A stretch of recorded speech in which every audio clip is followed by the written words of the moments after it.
Hi, I'm Sloan Jordan. I'm in Erin Dill's Nursing 2030 class at South College, and I am doing my presentation on workplace violence. What is workplace violence? Workplace violence consists of physically and psychological damaging actions that occur in the workplace or while on duty. This comes from OSHA.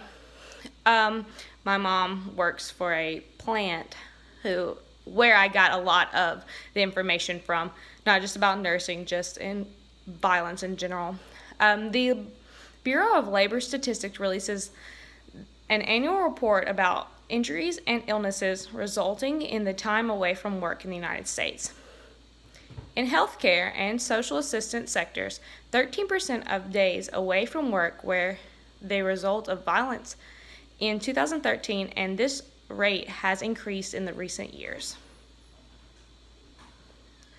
Examples are direct physical assault, written or verbal threats, physical harassment, verbal harassment, or homicide. There are 4 types of violence common in the workplace. Type 1 involves criminal intent. This type of workplace violence, individuals with criminal intent have no relationship with the business or its employees, so this is a random attack normally. Type 2 involves a customer, client, or a patient. In this type, the individuals have a relationship with the business and becomes violent while receiving services. This is the most common type, and mostly the emergency room department has the highest rates. This could be from your patients to the people that you work with, anything like that.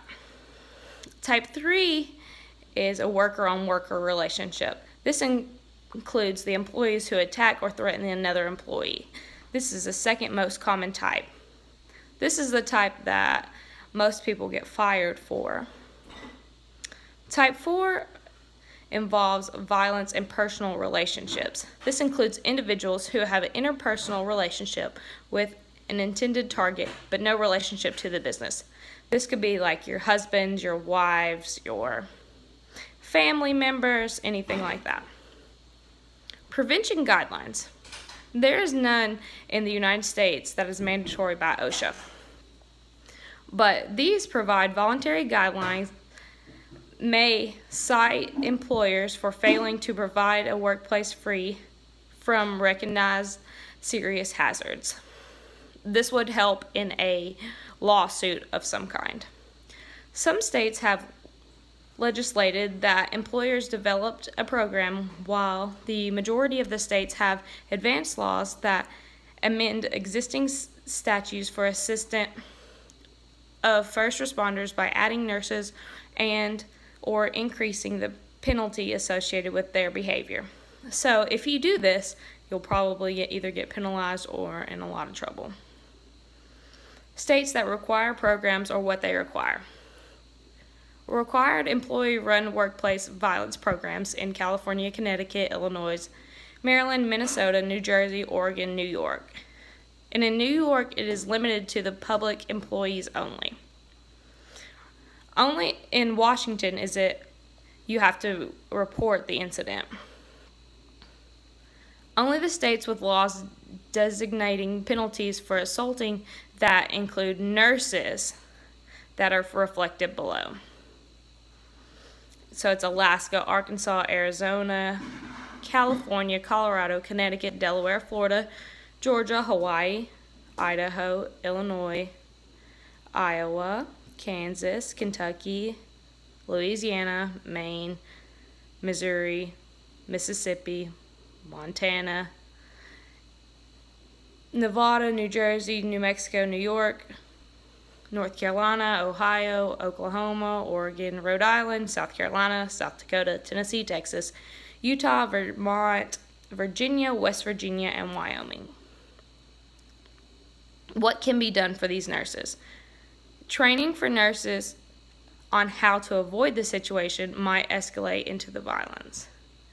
Security guards in the areas of high intent, so like your psych units, your emergency rooms, things like that. A clear system for dealing with aggressive behavior, adequate lighting in inside and outside, so in your parking lots, parking garages, anything like that.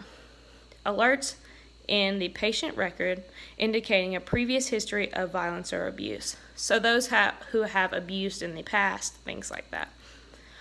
Workplace designed and staffing procedures that don't isolate individual nurses with patients, and a systematic procedure for reporting and investigating the instances of abuse.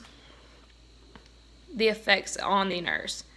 They might be more hesitant to help the person who has abused them or future abusers. They might feel like you deserve to be there. They might end up quitting their job. They might not even try to help you at all. Malpractice, and then this is a video of a place, and it shows how it has definitely increased lately.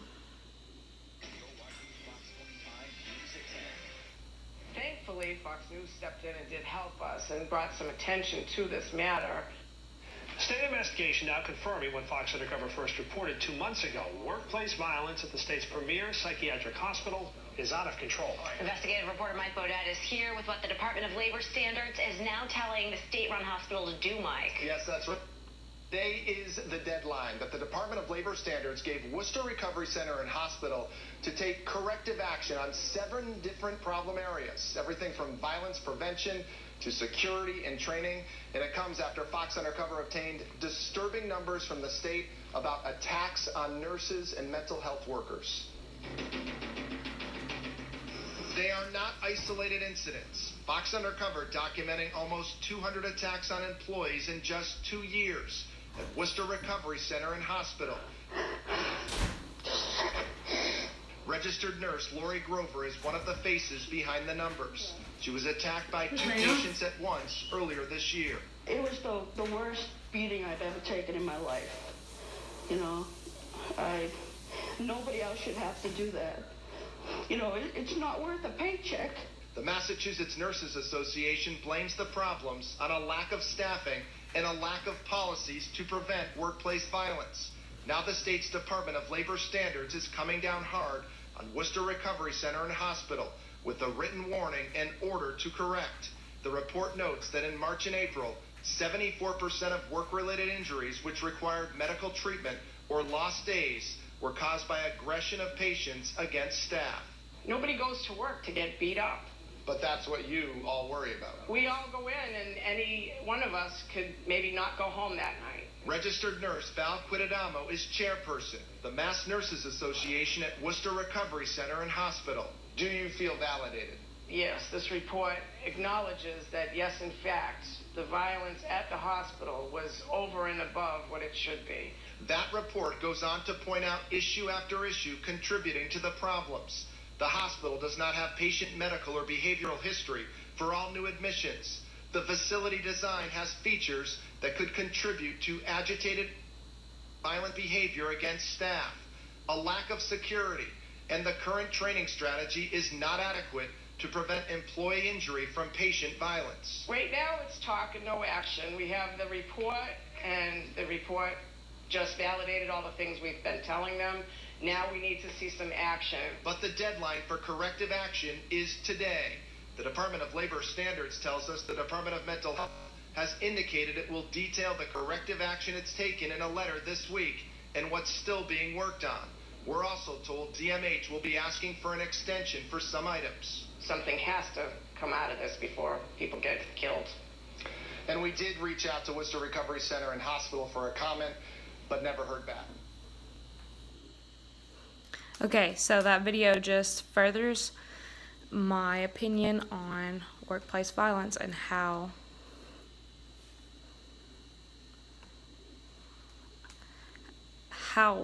detrimental it could be to any type of person. The patient, what effects does it have? They might have to be isolated. They may feel remorse or regret if they've gotten someone hurt. I mean, someone with a heart, I'd hope, would feel awful. They might actually not care at all. Some people are like that if they are a previous abuser. They might not get good care after the incident because so many people would be scared of what they could do to them, and they might get kicked out of the hospital. Financial problems. The financial effect may be detrimental to the nurse because they may have to stay in the hospital or home for a certain period of time without pay. The company they work for may be sued for negligent safety, loss of business, and bad reputation of the hospital or the place. There's my bibliography. Just to further say something, this is a real thing in life. People don't think about workplace violence hardly at all, but it's definitely real and it's definitely out there. Again, I'm Sloan Jordan. Thank you for watching my video.